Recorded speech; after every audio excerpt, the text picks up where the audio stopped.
Ulikam ang pagtangay sa cellphone sa isang printing shop sa San Mateo, Rizal.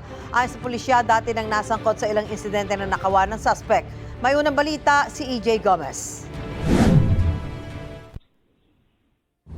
Kuha ang CCTV na yan sa isang printing shop sa Barangay Santa Ana, San Mateo, Rizal noong Biyernes. Abala ang isang staff sa pag-aasikaso sa ilang customer. Maya-maya pa, isang nakastripes na polo shirt ang pumasok. Pinasok niya ang kanyang kamay sa butas ng cashier area at kinuha ang isang cellphone. Saka dali-daling lumabas ng shop. Ayon sa may-ari ng shop, natangay ng suspect ang cellphone ng kanyang staff. Nakatabi lang daw ng cellphone ang kanilang ginagamit sa negosyo.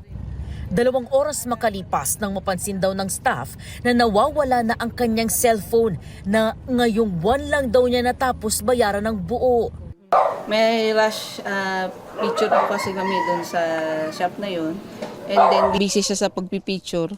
Hindi niya namalayan kasi nakatalikod po siya na doon po sa maliit na butas na yun naipasok po yung kamay nung suspect, nakuha po yung cellphone.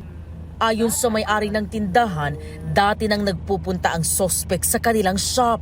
Namumukhaan po namin yung taon to na pabalik-balik na po talaga sa shop na talagang tinitiktikan niya yung staff namin kung ano po yung galaw doon sa loob ng shop. Minsan nagpapaload. Inireport ng may-ari ang insidente sa pulisya at barangay. Ayon sa pulisya, dati nang nasangkot sa ilang insidente ng pagnanakaw ang suspect.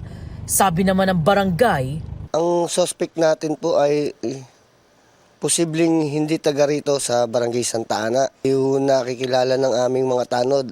patuloy ang pagtunton sa tumakas na suspect. Sa nagnakaw ay kitang-kita yung mukha mo. At pwede ka namang sumuko. At sigurado, kilala ka na ng mga tao. Desidido ang may-ari ng shop na magsampa ng reklamo laban sa suspect. Ito ang unang balita. EJ Gomez para sa GMA Integrated News.